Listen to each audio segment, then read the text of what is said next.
هو الذي أرسل رسوله بالهدى ودين الحق ليظهره على الدين كله ولو كره المشركون. وقال الشاعر: إن أردتم على جميع العالم غلبة الإسلام لا تفرقوا وعليكم بسيرة النبي وأصحابه الكرام.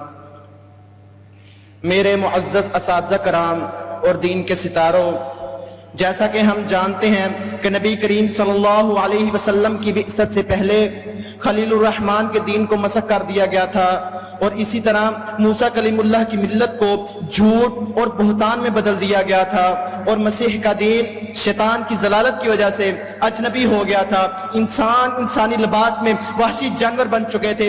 عرب کے ریگستان کے رہنے والے وہ لوگ، وہ عام دیہاتی جو ایک دوسرے کے خون کے پیاسے تھے اور اخلاق پسماندگی ایسی کہ خانہ کعبہ کا طواف ننگے کیا کرتے تھے، بچیوں کو پیدا ہوتے ہی زندہ درگور کر دیا کرتے تھے، اور یہ سب کچھ اس لیے تھا کہ وہ اللہ رب العالمین کے علاوہ اپنے پیروں کی، اپنے مشائخ کی، اپنے درویشوں کی باتوں کو مانا کرتے تھے، یہاں تک کہ ہر برائی زوروں پر تھی. پھر اللہ رب العالمین نے نبی کریم صلی اللہ علیہ وسلم کو اسلام دے کر مبعوث فرمایا. وہی قوم دنیا کی مہذب ترین اور غالب قوم بن کی، کیونکہ انہوں نے شریعت کے نازل کردہ قوانین و اصول کو اپنا لیا تھا. جب انہوں نے شریعت کے نازل کردہ قانونوں کو اپنا لیا، شریعت کے نازل کردہ اصولوں کو اپنا لیا، تو اللہ رب العالمین نے انہیں غالب کر دیا. اور وہی قانون، وہی اصول قرآن کریم میں اب بھی موجود ہے. وَلَا تَهِنُوا وَلَا تَحْزَنُوا وَأَنْتُمُ الْأَعْلَوْنَ إِن كُنتُم مُؤْمِنِينَ. حضرات، اگر ہم غلبہ اسلام چاہتے ہیں تو ہمیں وعد اللہ الذین آمنوا منکم وعملوا الصالحات لَيَسْتَخْلِفَنَّهُمْ فِي الْأَرْضِ کا وعدہ پورا کرنا ہوگا، کیونکہ نبی کریم صلی اللہ علیہ وسلم نے فرمایا الاسلام یعلو ولا یعلی علیہ، اور اللہ رب العالمین نے بھی یہی فرمایا ان الدین عند اللہ الاسلام. یہی دین محکم، یہی فتح باب، یہی دین محکم، یہی فتح باب کہ دنیا میں ہو توحید بے حجاب. حضرات، اگر ہم غلبہ اسلام چاہتے ہیں تو ہمیں صحابہ جیسا ایمان لانا ہوگا. قرآن کریم اس کی گواہی دے رہے ہیں فَإِنْ آمَنُوا بِمِثْلِ مَا آمَنْتُمْ بِهِ فَقَدِ اهْتَدَوْا. اور اگر ہم اسلام کا دنکا بجانا چاہتے ہیں تو ہمیں قولوا لا الہ الا اللہ پر عمل کرنا ہوگا. اور قرآن کریم بھی چیخ چیخ کر یہ کہہ رہا ہے ادخلوا فی السلم کافہ. اگر ہم چاہتے ہیں کہ ہمارے اندر سے کفار کا خوف ختم ہو جائے تو ہمیں واعتصموا بحبل اللہ جميعا اور آمرکم بخمس اللہ امرنی بہن بالسمع والطاعہ پر عمل کر کے اتحاد و اتفاق کرنا ہوگا.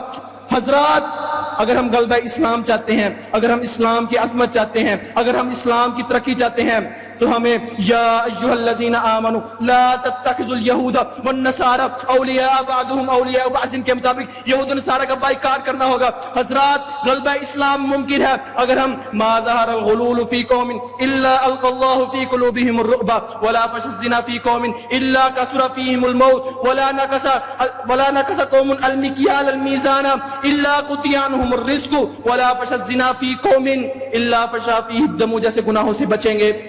حضرات، اگر ہم غلبہ اسلام چاہتے ہیں تو ہمیں وقاتلوہم حتی لا تکون فتنہ ویکون الدین کلہ للہ کے مطابق جہاد بالقلب، جہاد بالنفس اور جہاد باللسان کے ساتھ جہاد کرنا ہوگا. لیکن افسوس کی بات تو یہ ہے کہ ہم اس کو حاصل کرنے میں بہت کمزور ہیں. بقول شاعر نطلب الاغیار مصباح التراب نطلب الاغیار مصباح التراب ونشرنا الزلال على شہابنا الثاقب. حضرات، اگر ہم غلبہ اسلام چاہتے ہیں، اگر ہم اسلام کی عظمت چاہتے ہیں تو ہمیں اللہ کے ذکر کی طرف آنا ہوگا، دین کی طرف آنا ہوگا، اسلام کی طرف آنا ہوگا. آج دنیا کے اندر مسلمانوں کی تعداد اتنی سارا ہونے کے باوجود آج مسلمان غلام کیوں؟ ان کے ذہن غلام کیوں؟ کیونکہ اللہ رب العالمین نے قرآن کریم میں ارشاد فرما دیا وَمَنْ أَعْرَضَ عَنْ ذِكْرِي فَإِنَّ لَهُ مَعِيشَةً ضَنْكًا.